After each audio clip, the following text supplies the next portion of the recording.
saja aku pergi dari sini, pasti aku akan merindukannya.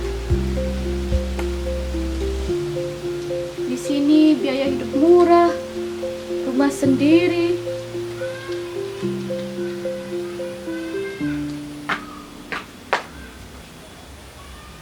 Wah, rupanya pikiran Guru Kasim sedang melayang ke langit hijau. Burhan, tidak. Sini, duduk.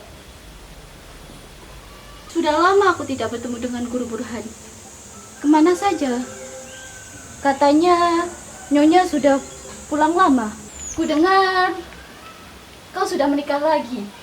Kata siapa aku sudah menikah lagi? Kabar dari mana itu? Alah, aku dengar dari angin lalu. Sudahlah, jangan berkilah. Demi Allah tidak, Engku. Benar istri saya pulang. Tapi aku tahu kan dia sedang mengandung.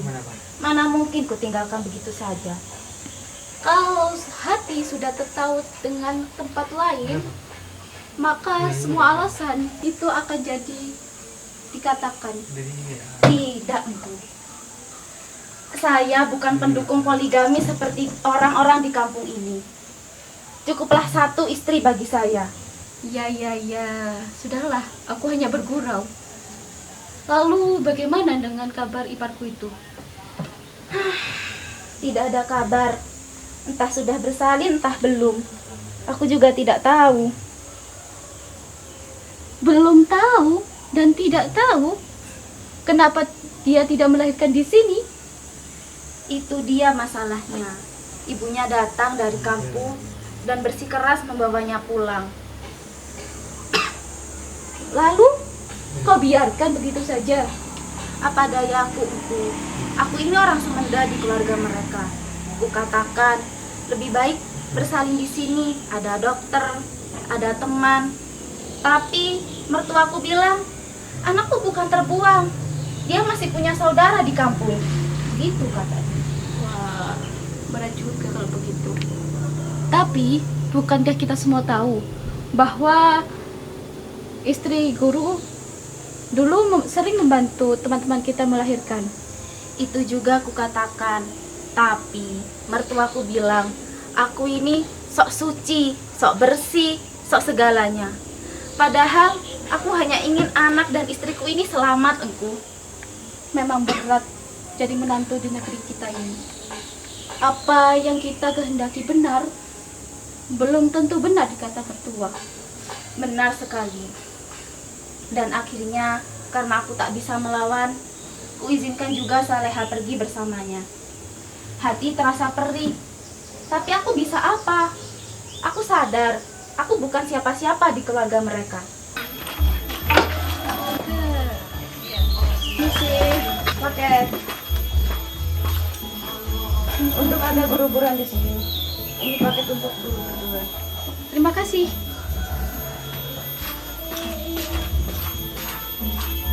Dari Batavia. Entah kenaikan pangkat atau kepindahan.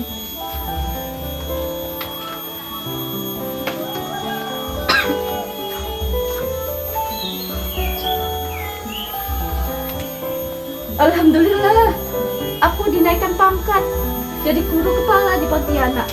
Wah, selamat ya, Engku. Tapi ya senang, ya sedih pula. Tidak enak meninggalkan negeri ini. Oh iya, tadi Guru Burhan dapat surat. Iya. Apa isinya?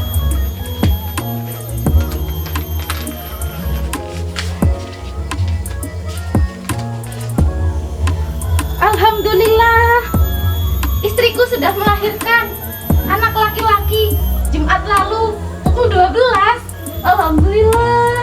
Selamat.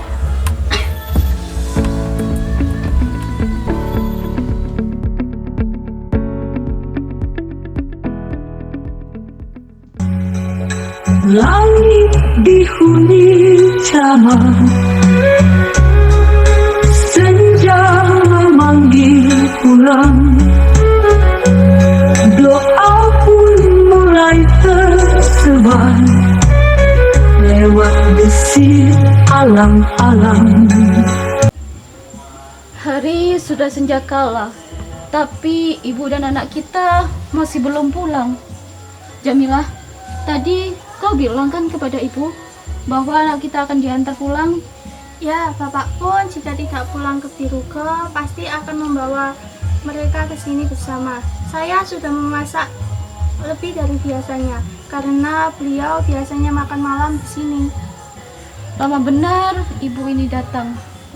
Padahal hari sudah pukul 6. Itu ibu dan anak kita sudah pulang.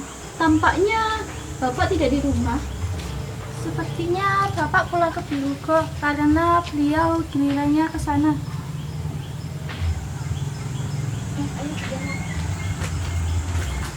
Alhamdulillah ibu sudah pulang.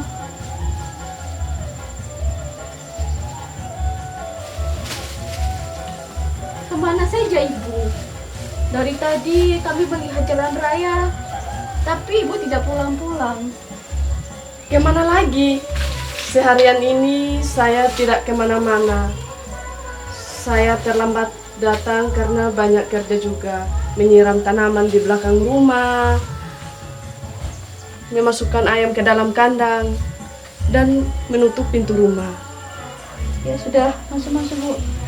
Apakah bapak tidak di rumah bu? Bapak Sultan sudah pulang ke Birugo. Hari Selasa depan baru balik. Sayang sekali, bapak tidak pulang.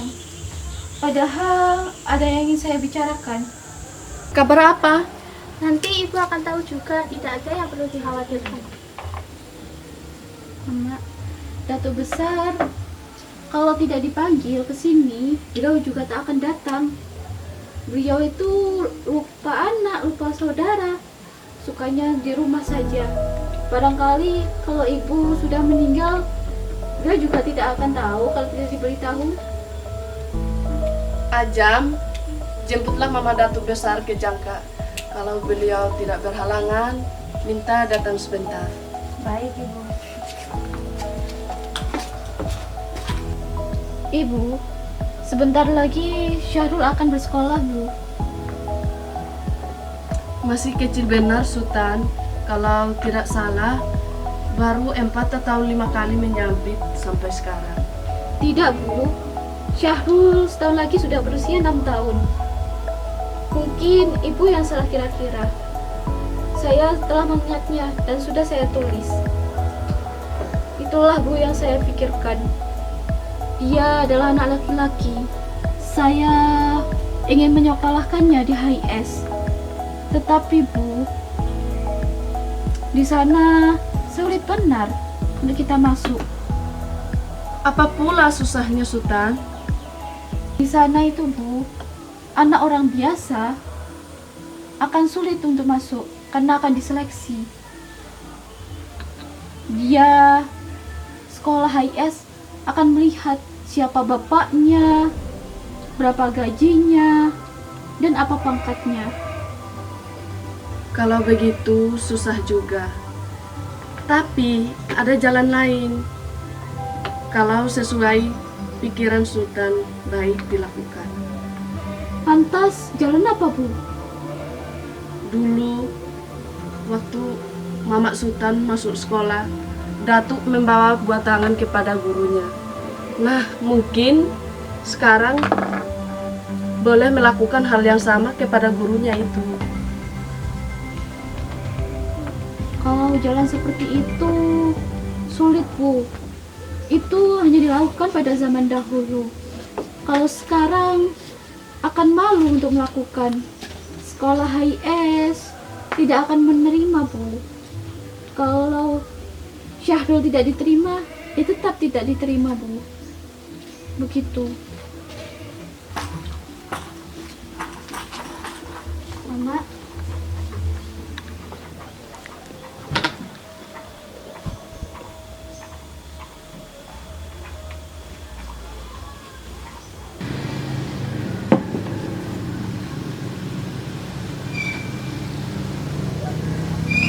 Mama, Ibu, saya telah mendapatkan surat bahwa saya saya akan dipindahkan ke Pontianak menjadi guru kepala. Hah? Ke Pontianak? Jauh benar, Sultan. Kapan diterimanya? Petang tadi, Mama. Ke Pontianak?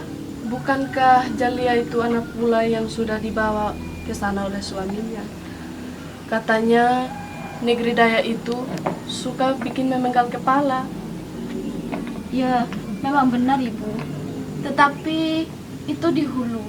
Saya di kota Pontianak. Di sana aman, Bu. Ya Tuhan. Kalau begitu negeri Dayak juga. Jalia bilang orang sana suka memburu kepala. Tak apa, Ibu. Tenanglah. Jalia itu berlebihan, Ibu. Sekarang sudah aman. Yang masih tidak aman adalah di tengah hutan rimba. Meskipun begitu, hatiku tidak senang. Lebih baik Sultan tetap di sini saja. Karena kalau Sultan di sini, kita dikelilingi banyak orang. Kalau Sultan di sana, siapa yang akan mengurusnya nanti? Ibu, sebetulnya hidup dan mati seseorang itu tidak tergantung dengan tempat. Melainkan kalau Tuhan sudah berkehendak, maka kalau diharuskan mati, ya akan mati, Bu. Kalau begitu, Sultan tetap di sini saja. Kalau tak bisa, berhenti saja. Saya dipindahkan itu karena kenaikan pangkat. Itu adalah bukti bahwa saya akan dipercaya oleh pekerjaan. Jikalau saya harus berhenti dan menolak, maka dari pekerjaan pun tidak akan mempercayai saya, Ibu. Benar kata Sultan. Menurut saya juga begitu. Lebih baik Sultan pergi dulu. Masalah betah atau tidaknya, nanti Sultan bisa ajukan pindah kembali. Kalau begitu, kapan Sultan hendak pergi? Insya Allah pekan ini, Mama.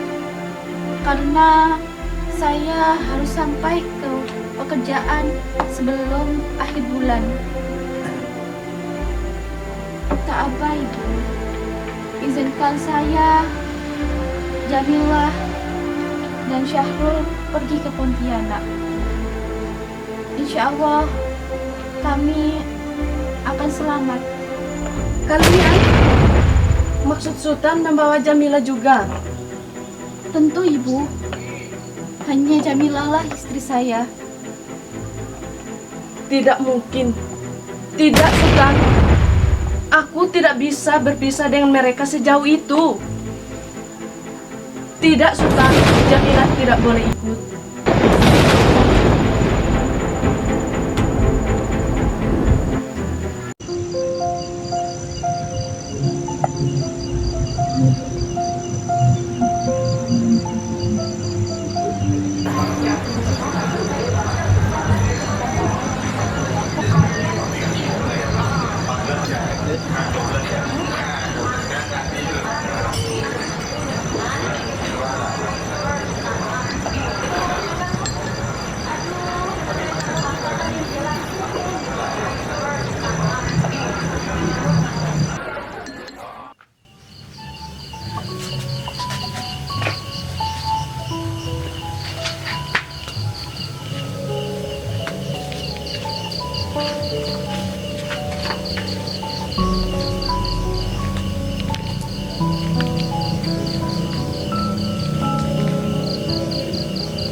Jamilah, kenapa Kenapa engkau bersedih, Jamilah?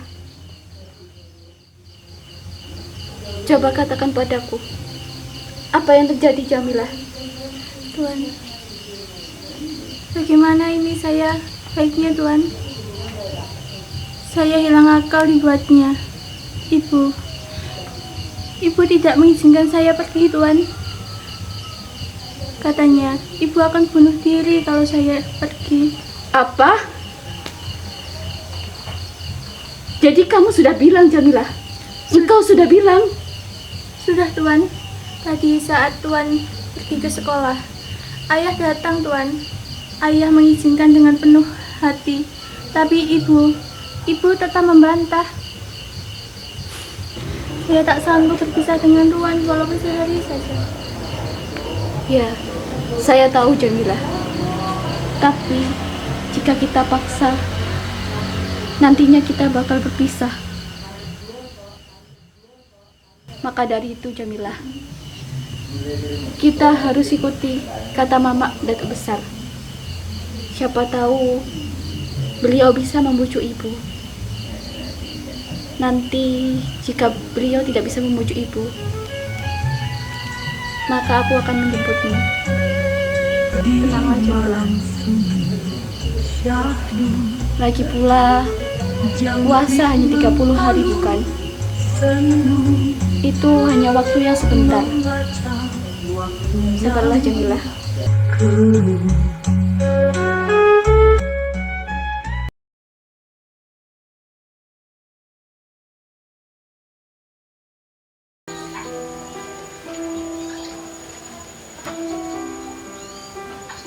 Ibu, saya izin pamit dulu, Ibu.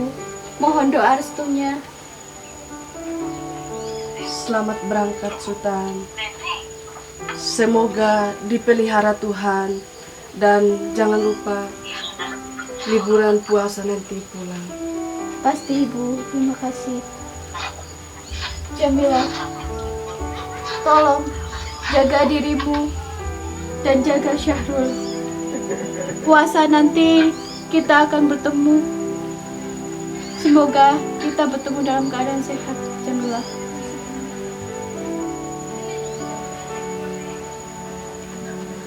Syahrul, sampai jumpa semuanya.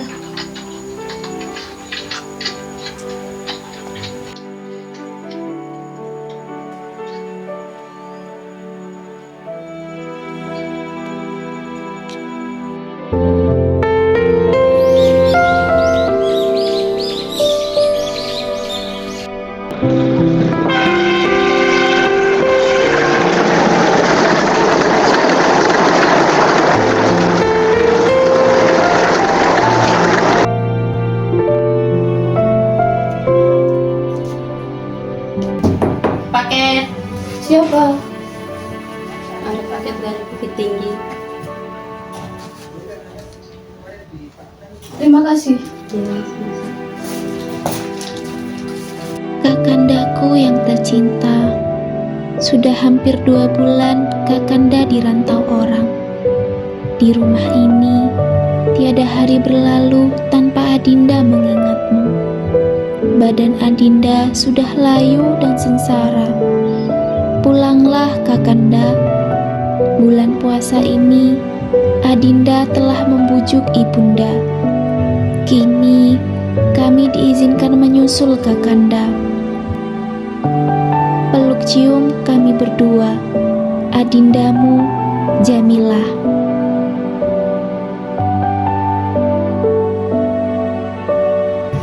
Bulan puasa nanti aku akan balik. Akan kujemput Jamilah.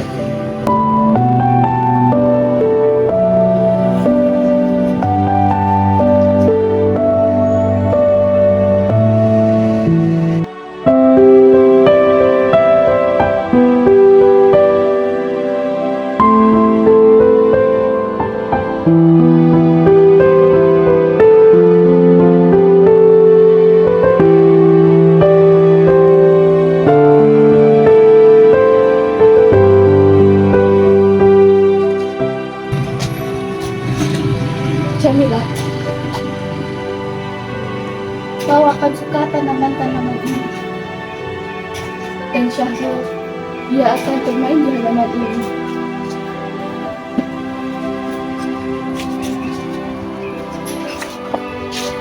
Halo, permisi. Ya, Surat dari Bukit Tinggi. terima kasih. Ya.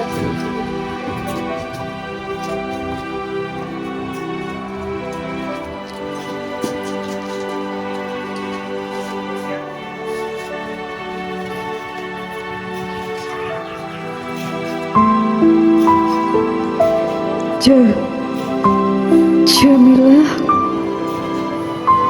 berpulang ke rahmatullah.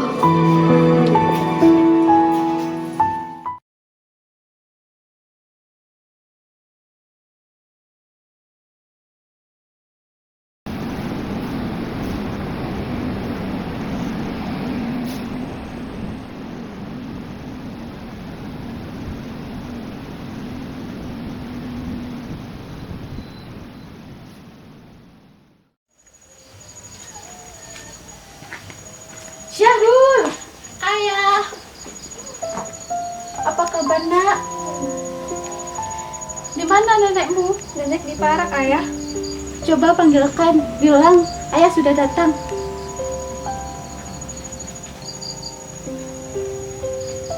Ibu, apa kabar ibu? Alhamdulillah baik, nak. Jamila sakit apa ibu? Sungguh ajaib penyakit Jamila. Bukan dia saja yang meninggal karena sakit perut, tetapi banyak orang pula yang demikian.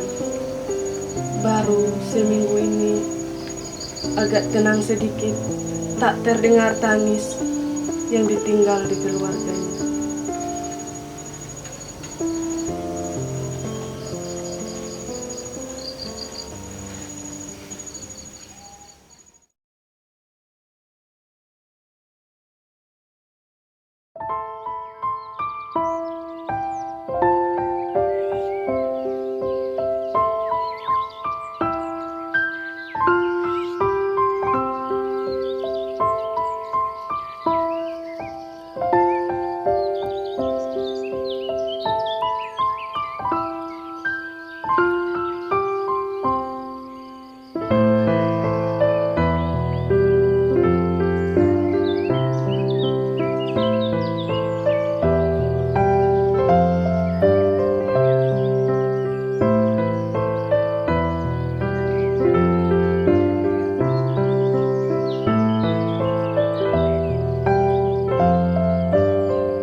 Mama, maksud saya jika tidak ada alam melintang, 2 hari lagi Sultan ingin kembali ke Pontianak, Mama.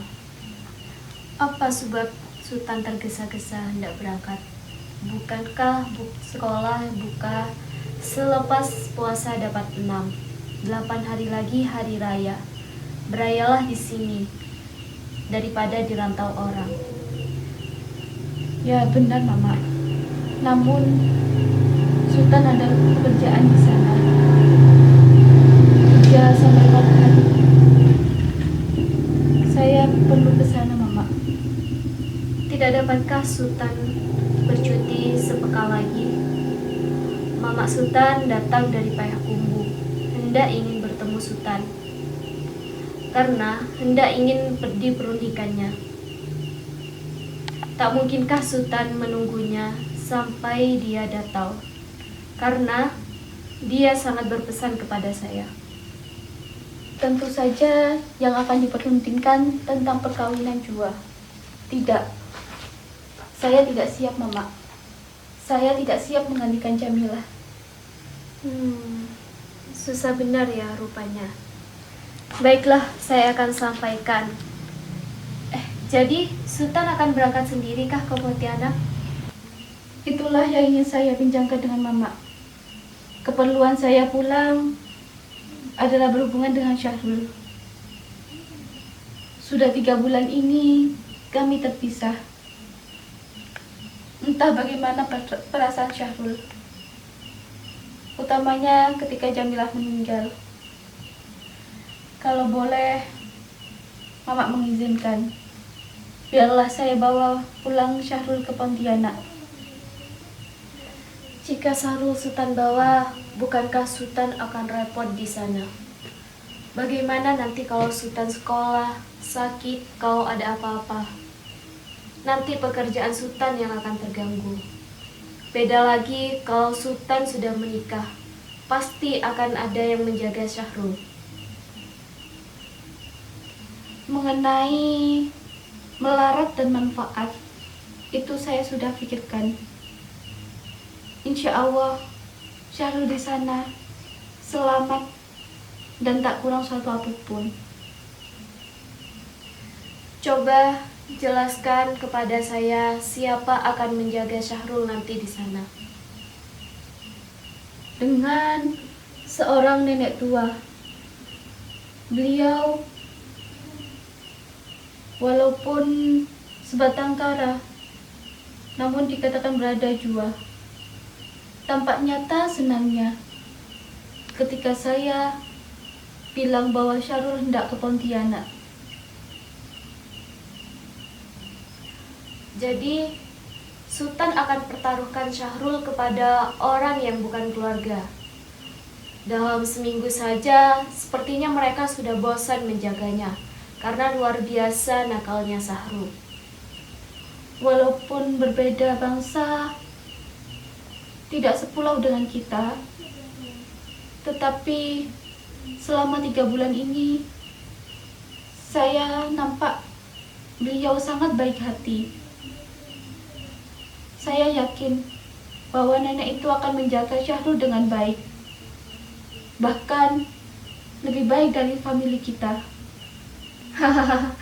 Rupanya Sultan salah sangka benar. Masa orang lain akan lebih menyayangi Syahrul daripada keluarga sedarahnya? Sangat tidak mungkin, tidak masuk di akal saya. Betul juga apa kata Mama. Akan tetapi, akan saya coba lebih dahulu. Apabila betul apa kata Mama, akan saya pikirkan terlebih dahulu apa yang perlu saya perbuat. Kendati pun saya harus kawin lagi. Demi Syahrul, apa boleh buat. Apa yang ada di hati terkalang di mata. Sudah saya katakan semuanya kepada Sultan. Bagi saya, tak ada alangan bagi Sultan membawa Syahrul ke Pontianak. Sungguh demikian. Sultan sepakati dahulu dengan mama mertua Sultan, biar sama-sama senang akan keputusan ini. Ajam, panggillah ibumu, ada yang mau disepakati. Baiklah.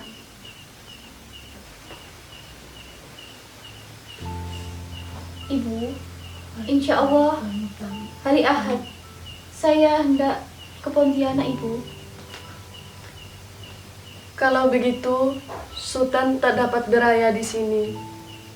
Apakah tidak bisa diundur sampai minggu depan? Tidak mungkin, Ibu.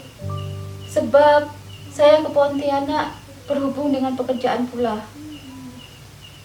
Belum sebulan, Sultan kemari. Sekarang pergi pula. Betapa canggungnya Syahrul. Siapa yang akan mengajak jalan-jalan di hari raya nanti? Tadi sebelum ibu kemari, kami telah berunding bahwa Syahrul akan kami bawa pulang ke Pontianak. Ya Tuhan, tidak kasihankah Sultan kepadaku ini? Bersama siapa saya akan tinggal di rumah sebesar ini? Semenjak kematian istri Sultan, Syahrullah yang menjadi jerih peleraiku. Kasih sayangku sudah tumbuh ruah kepadanya. Sekarang hendakkah Sultan akan dibawa? Cukuplah ibu, aku menahan sedih karena meninggalnya istriku. Kini, ku tak ingin menahan rindu dengan anakku Syahrul.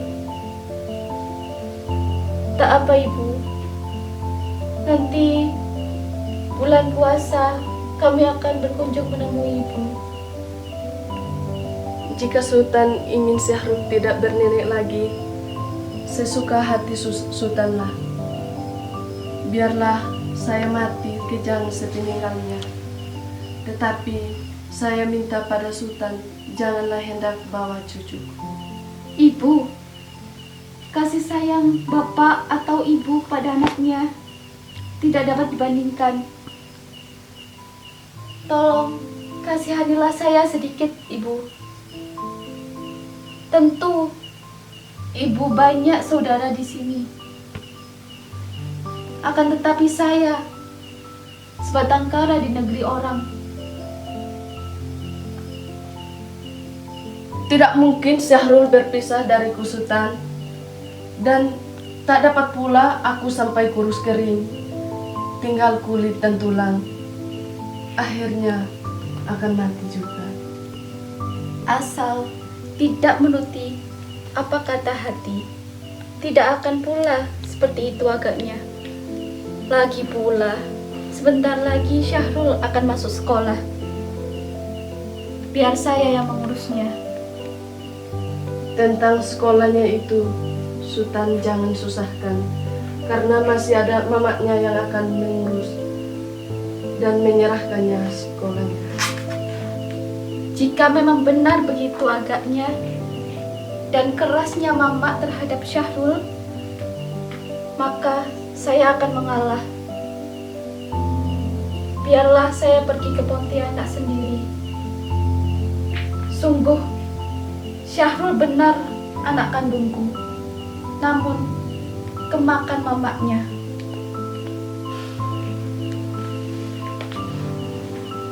Saya pamit dulu, Mama.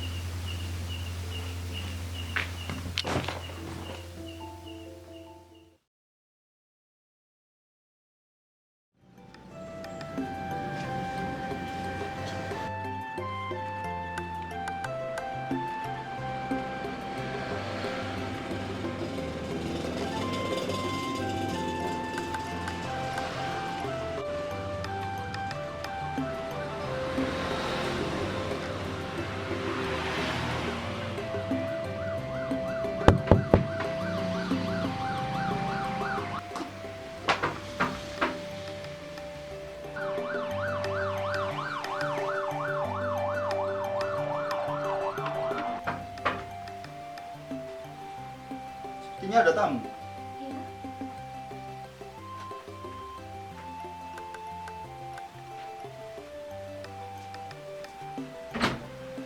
Oh, Kasim. Assalamualaikum, Mama. Waalaikumsalam. Silakan duduk.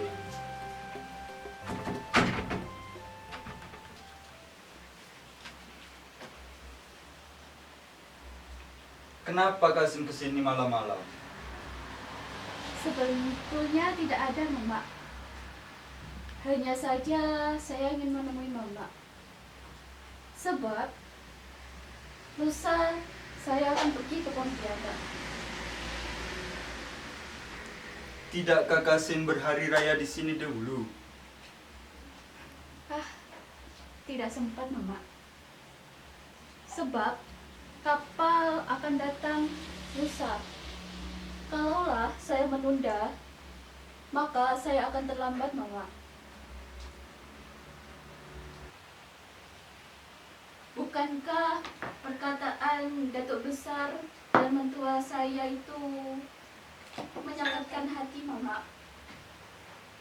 Bukankah hal yang demikian tidak benar, Mama? Tidak seharusnya kamu berkata seperti itu, Rasim. Perkataan itu sudah pada tempatnya. Kau boleh saja sakit hati, tapi setelah itu kau akan mengetahui seluk-beluk adat kita. Lantas, apa yang hendak saya tidak ketahui, Mama? Ya, perkataan itu sudah pada tempatnya. Hanya saja kau yang salah tampak. Bukankah perkataan saya benar adanya? Dan Syahrul anak kandung saya, Mama. Kau kira karena kau bapak dari anakmu, kau bisa seenaknya dengannya? Sungguh pikiran yang licik. Saya tidak merasa bersalah, Mama. Sebab bapaklah yang berhak mendidik anaknya, bukan orang lain. Walaupun itu mamanya. Beginilah pikiran anak-anak muda zaman sekarang. Kurang benar pikirannya. Lebih-lebih yang sudah berpangkat. Mereka menyangka lebih baik dari orang tuanya, dari mamanya. Jika kau mengetahui adat istiadat di tempatmu, kau tidak akan mempertanyakan hal itu. Saya heran. Kau guru, keluargaku pula. Tapi malah begini jadinya. Itu saya maklum. Akan tetapi, saya ingin mendengar sendiri dari mulut Mama. Apa kesalahan saya, Mama? Baiklah. Akan saya jelaskan secara singkat hal-hal yang perlu kau ketahui. Kau menjadi bagian keluarga dari istrimu. Karena apa? Karena kau kawin dengan istrimu. Sekarang kau bercerai. Sudah tidak ada apa-apa lagi hubungan kau dengan keluarga istri. Itu saya sudah tahu, Mama. Tapi, jika saya di rumah istri saya yang sudah beranak, lantas bagaimana hal saya dengan anak saya? Anak itu tetap anak kandungmu selamanya. Tetapi meskipun kau bercerai atau tidak, anak itu adalah hak dari mamanya. Dan mamanya lah yang berhak mengasuhnya. Kalau begitu, saya tidak berhak satupun jua atas anak itu. Dan tidak pula mempunyai kewajiban untuk mengasuh dan membelanjakan anak tersebut. Bukan begitu, Mama? Biasanya kau datang ke sana akan dianggap ada, tapi hanya dimanfaatkan saja. Seperti abu di atas tungkul yang hanya ada manfaatnya saja.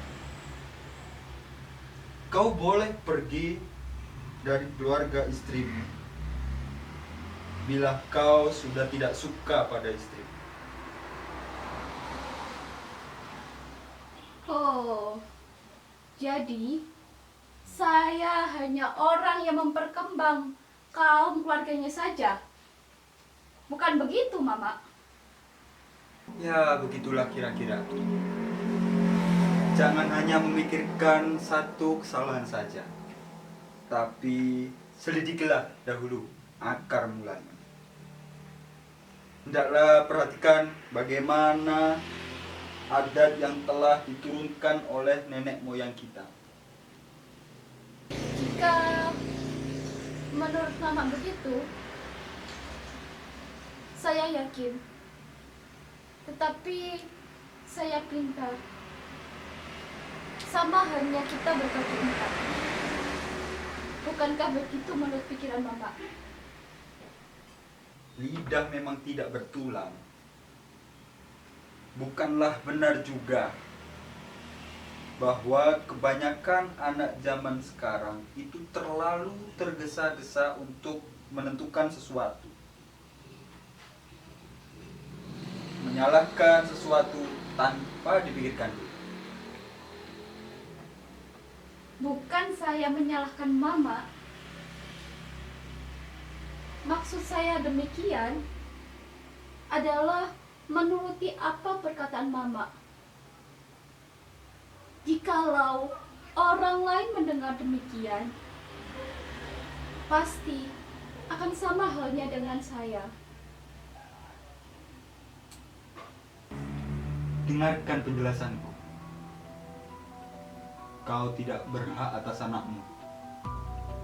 Mudah-mudahan kau menerima apa yang aku bicarakan. Baik atau buruknya nasib anakmu kelak, apa peduli? Tidak ada kewajibanmu, karena itu kewajiban mamanya. Kau urus juga anakmu menjadi orang yang baik-baik. Dan jika tidak diizinkan mamanya, tentu kaum keluarganya yang beruntung.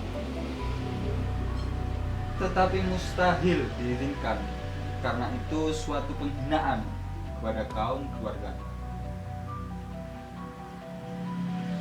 Baiklah, sekarang maklumlah saya dengan perkataan Mama. Dan tak dapat pula saya salahkan mentua saya itu. Tetapi saya hendak bertanya sedikit. Bukankah yang demikian itu bersalah dengan kata anak di bangku? Kemanakan dibimbing? Menurut pepatah itu, lebih dekat bapak pada anaknya dibanding kemanakannya.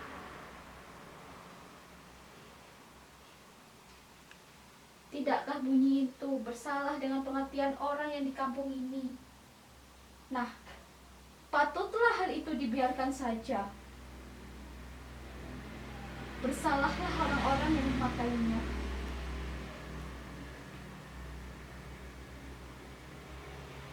Dan lagi, jika saya tidak salah paham,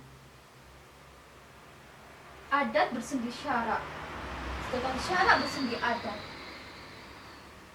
Menurut syarak, bapaklah yang berkuasa atas anaknya. Bahkan anak itu masuk ke kaum keluarga bapaknya, bukan ibunya. Si bapaklah yang menanggung baik buruknya anak di dunia maupun di akhirat. Kalau menurut keterangan Mama tadi, hukum syarak tidak dipakai oleh orang-orang yang ada di kampung kita, bukan?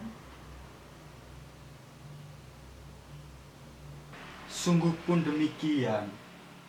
Misalnya benar keteranganmu, tetapi hal ini sudah diadatkan turun-temurun. Tidak ada seorang pun yang mencela. Baru kau ini. Akan tetapi, apabila ada pikiran kita yang macam itu sudah salah, bukankah perlu kita memperbaikinya?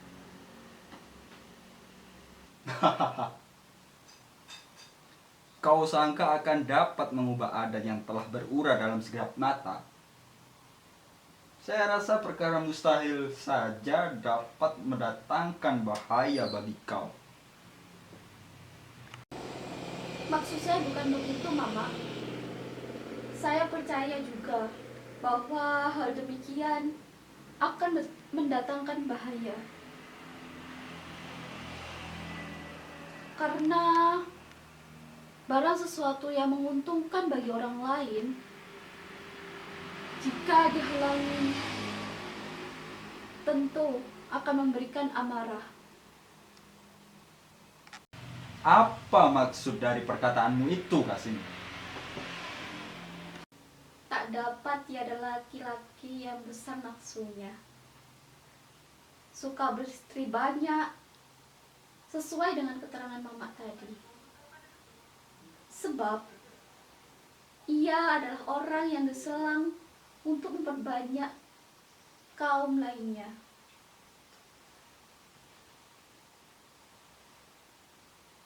Ia tak usah membelanjakan anak istrinya. Sebagai kebanyakan yang telah saya lihat di kampung ini, si laki-laki yang bertulang kuat bersenang-senang itu, jika tidak suka, maka akan diceraikan, lalu kawin lagi, begitupun seterusnya. Sedangkan sang istri yang bertulang lemah, ia setengah mati mencari nafkah, sedikit pun tak diacuhkan. Sungguh malang. Kalau saya nyatakan pikiran ini kepada orang banyak, tak dapat si laki-laki akan mengancam saya sejadi-jadinya, bahkan akan membunuh saya. Perkataanmu itu tidak layak didengar dan tidak senonoh. Tak kusangka kau berani bicara begitu. Baru kemarin mengentak-nentak juga bunuh-bunuh. Sudah berani mencelah kebiasaan yang menjadi adat orang banyak. Memang menurut saya kau itu sudah lupa dengan apa yang kau perbuat.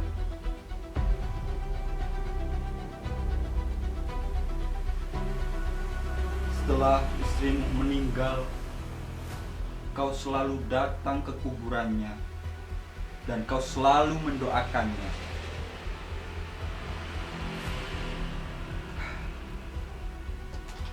Mungkinkah pada pikiranmu sekarang ia akan bisa hidup kembali? Kau sudah seperti kuda batak diberi makan oleh istrimu. Kau buatkan dia rumah dan memanjakan anak-anakmu seperti seorang raja. Kau larang Jamilah mengantarkan nasi ke sawah karena takut kepanasan. Saya tidak mengerti dan heran. Orang lain kau senangkan, sedangkan sanak saudaramu berkekurangan. Jangankan kau menolong, menemui mereka pun amat jarang. Sekarang rasailah pembalasanmu. Sakitkah hatimu memikirkan perkataanku? Tahukah engkau siapa di sana sekarang? Bukankah mereka telah mengusirmu terang-terangan? Kau orang Tanjung, tetaplah orang Tanjung selamanya. Sakit akan sembuh, rusuh akan bersih, mati akan ditanam. Kau dihina, kami yang memikul. Namamu yang harum, kamilah akan yang mendapat kemuliaan. Hingga inilah saya bicara dengan kau. Perhatikanlah perkataanku dan insaflah engkau.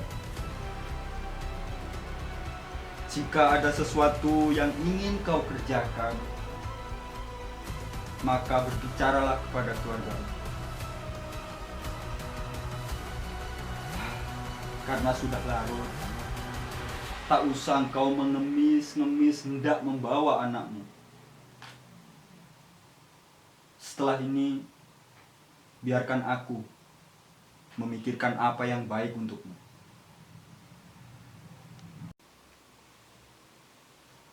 Jika demikian adanya, baiklah. Kalau begitu, saya saja yang berangkat sendiri ke Pontianak. Esok pagi saya akan pergi ke Padang. Mohon izinnya, Mama. Saya akan pulang terlebih dahulu untuk mengambil barang-barang yang akan saya bawa.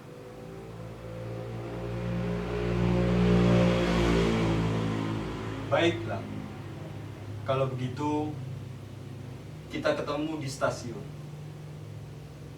Tapi saya tidak bisa mengantarkanmu ke Padang karena besok ada rapat dengan penghulu-penghulu. Kalau boleh tahu, rapat perkara apa, Mama? Entahlah, saya juga belum mendengar informasi itu. Tapi kabarnya akan dihadiri oleh Tuan Demang dan petinggi lainnya.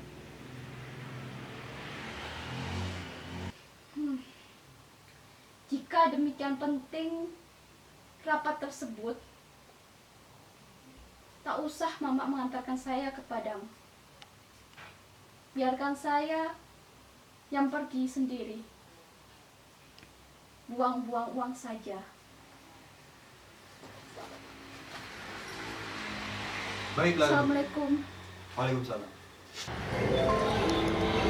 Tahun mana, musim bilakah aku akan bertemu denganmu lagi, anakku? Sungguh malang nasibmu, Syahrul. Baru 3 bulan ibumu pergi. Kini ayahmu pun meninggalkanmu tanpa kau ketahui. Jika engkau mengerti, tentu tak tertahankan kesedihan yang menimpamu ini.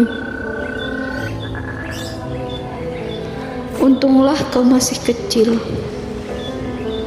belum tahu pahitnya dunia ini. Hanya aku, ayahmu yang malang, yang akan bersedih sepanjang hidupku mengenangmu. Mungkin aku takkan pernah melihat wajahmu lagi